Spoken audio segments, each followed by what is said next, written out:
श्री गणेशाय नमः। श्री जानकी वल्लभो विजयते। श्री रामचरितमानस प्रथम सोपान। बालकांड। अक्षरों, अर्थ समूहों, रसों, छंदों और मंगलों की करने वाली सरस्वती जी और गणेश जी की मैं वंदना करता हूँ। श्रद्धा और विश्वास के स्वरूप श्री पार्वती जी और श्री शंकर जी मैं वंदना करता हूँ, जिनके बिना सिद्ध जन अपने अंतःकरण में स्थित ईश्वरों को नहीं देख सकते। ज्ञानमय नित्य शंकर रूपी गुरु की मैं वंदना करता हूँ, जिनके आश्रित होने से ही टेढ़ा चंद्रमा भी सर्वत्र वंदित होता है। श्री सीताराम जी के गुण समूह रूपी पवित्र वन में विहार करने वाले विशुद्ध विज्ञान संपन्न कवीश्वर श्री वाल्मीकि जी और कपीश्वर श्री हनुमान जी की मैं वंदना करता हूँ।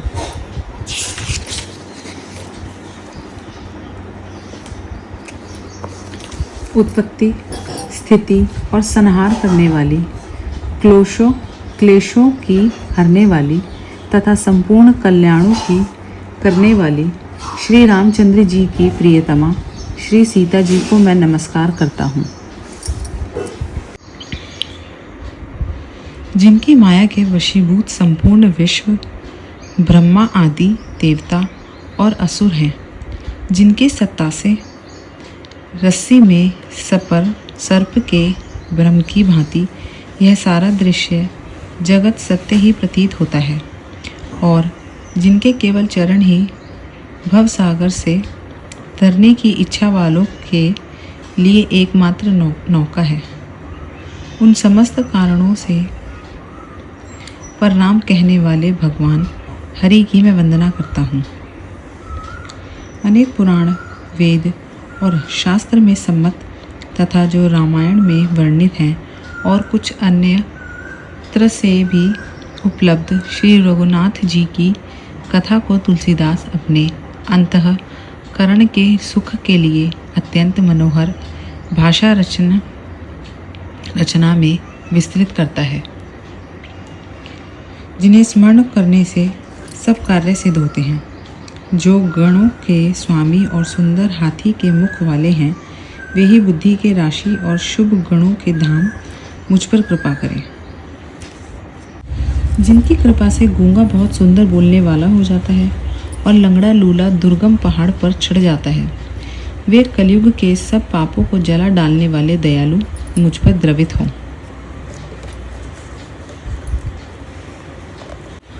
जो नील कमल के समान श्याम वर्ण है, पूर्ण खिले हुए लाल कमल के समान जिनके नेत्र हैं, और जो सदा क्षीर सागर में शयन करते हैं, वे भगवान नारायण मेरे हृदय में निवास करें। जिनका कुंद के पुष्प और चंद्रमा के समान शरीर है, जो पार्वती जी के प्रियतम हैं और दया के धाम हैं, और जिनका दीनों पर स्नेह है, वे कामदेव का मर्दन करने वाले शंकर जी मुझ पर कृपा करें। मैं उन गुरु महाराज के चरण कमल की वंदना करता हूँ, जो कृपा के समुद्र और नर रूप में श्री हरि हैं, और जिनके वचन महामोह रूपी घने अंधकार के नाश करने के लिए सूर्य किरणों के समूह हैं। मैं गुरु महाराज के चरण कमलों की रज की वंदना करता हूँ, जो सुरुचि, सुगंध तथा अनुराग रूपी रस से संपूर्ण है। वह अमर मूल का सुंदर चूर्ण है, जो संपूर्ण भव रोगों के परिवार को नाश करने वाला है। वह रज सुकृति रूपी शिवजी के शरीर पर सुशोभित निर्मल विभूति है और सुंदर कल्याण और आनंद की जननी है। भक्त के मन रूपी सुंदर दर्पण के मैल को दूर करने वाली और तिलक करने से गुणों के समूहों को वश में करने वाली है। श्री गुरु महाराज के चरण नखों की ज्योति मणियों के प्रकाश के समान है, जिसके स्मरण करते ही हृदय में दिव्य दृष्टि उत्पन्न हो जाती है। वह प्रकाश अज्ञान रूपी अंधकार का नाश करने वाला है। वह जिसके हृदय में आ जाता है उसके बड़े भाग्य हैं।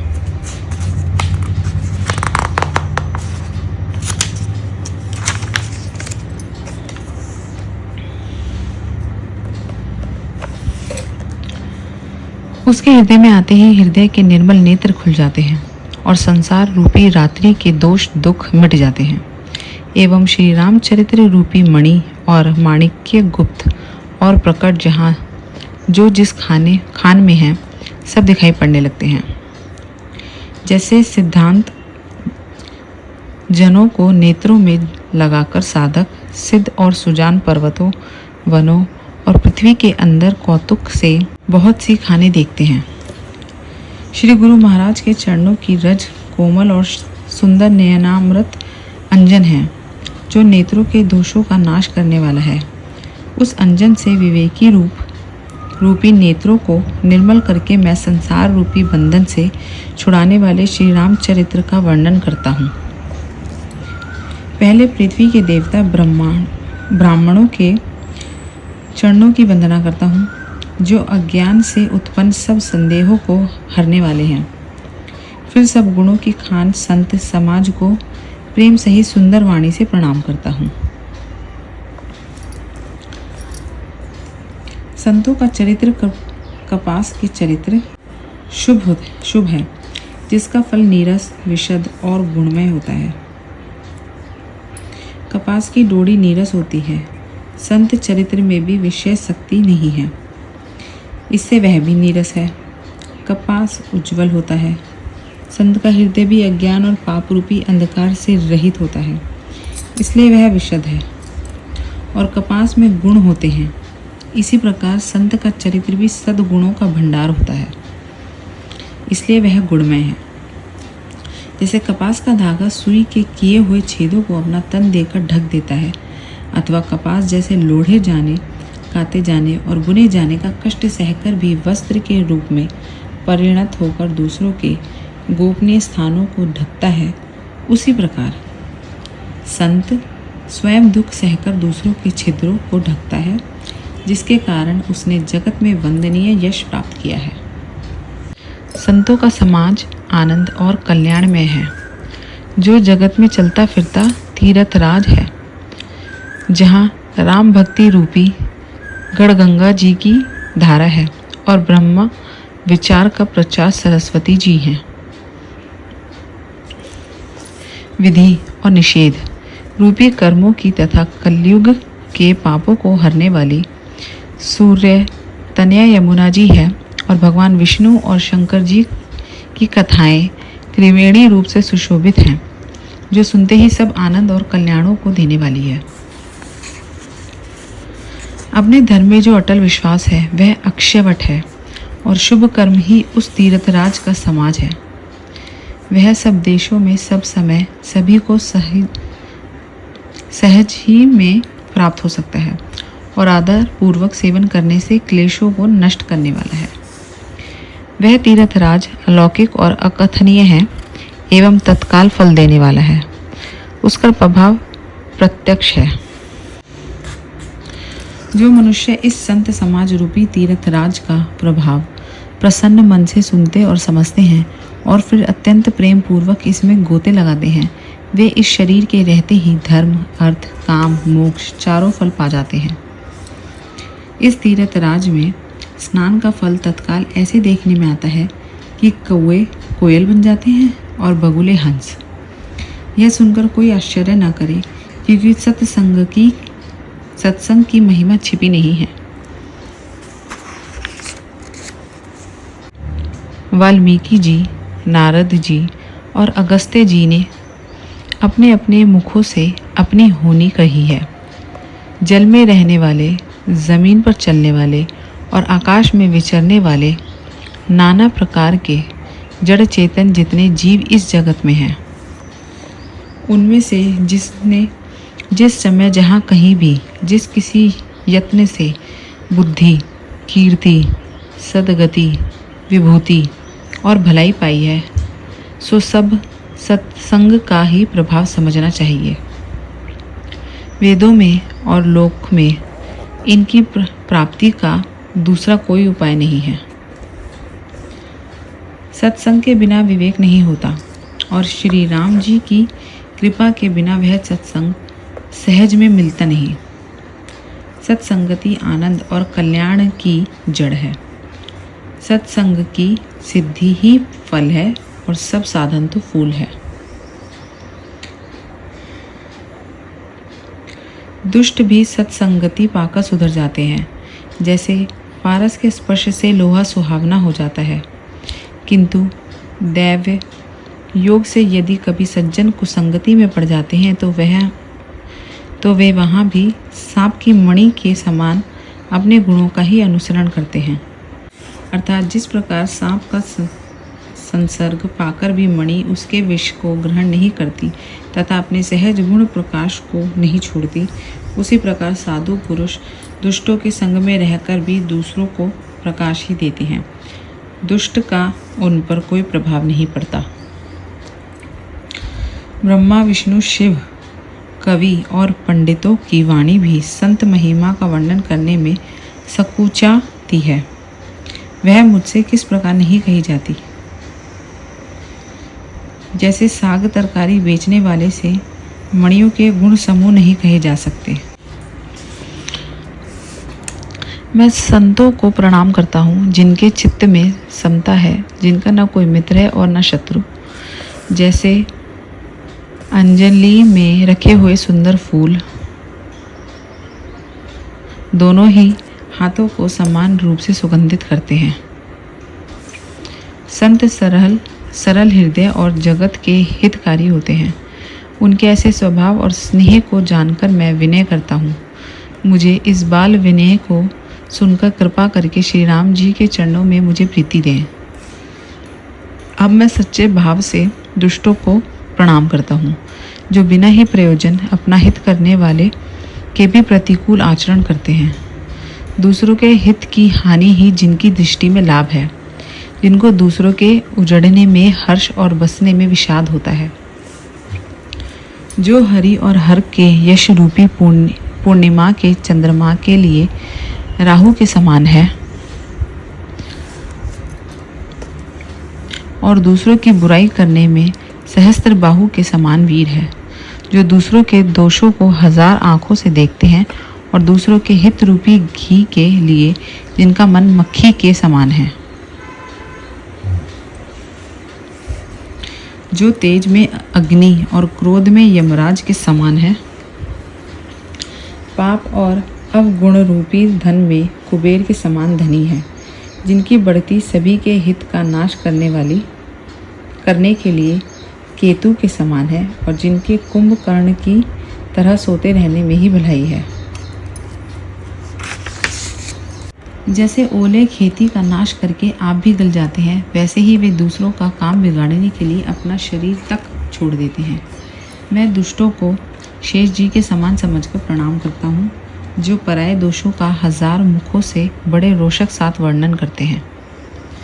पुनः उनको राजा पृथु के समान जानकर प्रणाम करता हूँ, जो 10,000 कानों से दूसरों के पापों को सुनते हैं।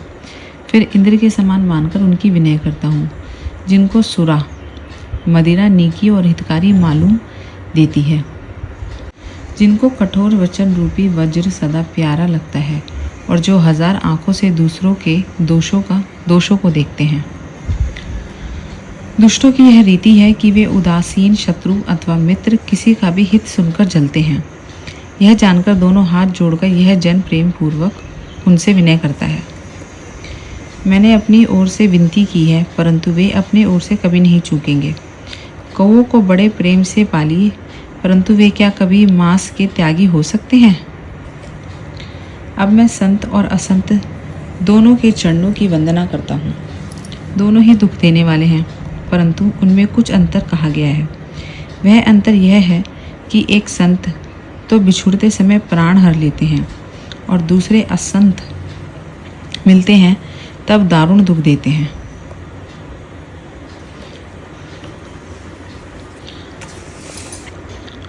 दोनों जगत में एक साथ पैदा होते हैं, पर कमल और जोंक की तरह उनके गुण अलग अलग होते हैं।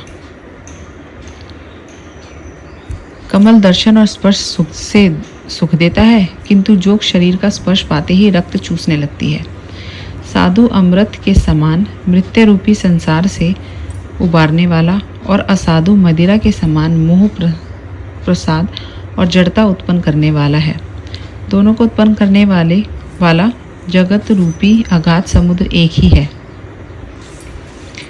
भले और बुरे अपनी अपनी करनी के अनुसार सुंदर यश और अपयश की संपत्ति पाते हैं। अमृत, चंद्रमा, गढ़गंगा जी और साधु एवं विष, अग्नि, कलयुग के पापों की नदी अर्थात कर्मनाशा और हिंसा करने वाला व्याध, इनके गुण अवगुण सब कोई जानते हैं, किंतु जिसे जो भाता है उसे वही अच्छा लगता है। भला भलाई ही ग्रहण करता है और नीच नीचता को ही ग्रहण करता है। अमृत की सराहना अमर करने में ही होती है और विष की मारने में। दुष्टों के पापों और अवगुणों की और साधुओं के गुणों की कथाएं दोनों ही अपार और अथाह समुद्र हैं। इसी से कुछ गुण और दोषों का वर्णन किया गया है, क्योंकि बिना पहचाने उनका ग्रहण या त्याग नहीं हो सकता। भले बुरे सभी ब्रह्मा के पैदा किए हुए हैं, पर गुण और दोषों का विचार करके वेदों ने उनको अलग अलग कर दिया है। वेद, इतिहास और पुराण कहते हैं कि ब्रह्मा की यह सृष्टि गुण अवगुणों से सनी हुई है।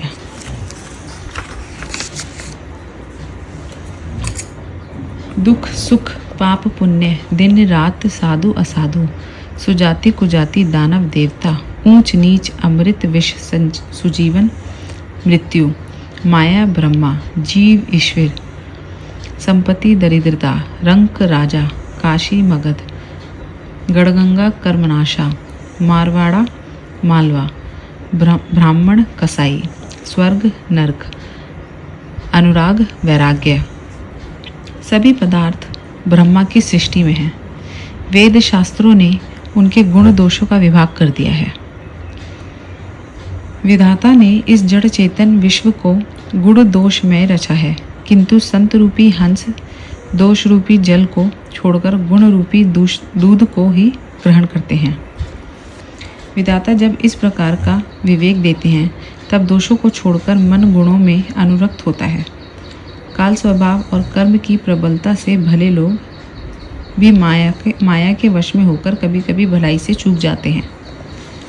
भगवान के भक्त जैसे उस चूक को सुधार लेते हैं और दुख दोषों को मिटाकर निर्मल यश देते हैं, वैसे ही दुष्ट भी कभी कभी उत्तम सुगुण पाकर भलाई करते हैं, परंतु उनका कभी भंग न होने वाला मलिन स्वभाव नहीं मिटता। जो ठग है उन्हें भी अच्छा वेश बनाए देखकर वेश के प्रताप से जगत पूजता है, परंतु एक न एक दिन वे चौड़े आ ही जाते हैं। अंत तक उनका कपट नहीं निभता, जैसे कालनेमी रावण और राहु का हाल हुआ। तो आज के लिए बस इतना ही। हम अपनी रामचरितमानस की बालकांड की कथा आगे तक हम रोज़ कंटिन्यू करेंगे, पर आज हम इसको यहीं रोकते हैं। कल इसके आगे का स्मरण करेंगे। आशा करती हूँ आपको मेरे साथ रामचरितमानस का ज्ञान लेते हुए पढ़ते हुए बहुत अच्छा लग रहा होगा। तो चलिए आगे के पूरी सीरीज़ में हम साथ में इसको ख़त्म करेंगे और कोशिश करेंगे हम इससे कुछ अच्छी बातें ज़रूर सीख पाएँ एंड तक। तो तब तक के लिए मेरे साथ बने रहिए। मेरे चैनल को लाइक शेयर सब्सक्राइब ज़रूर करिएगा। Bye bye. तब तक आप लोग अपना ध्यान रखें। धन्यवाद।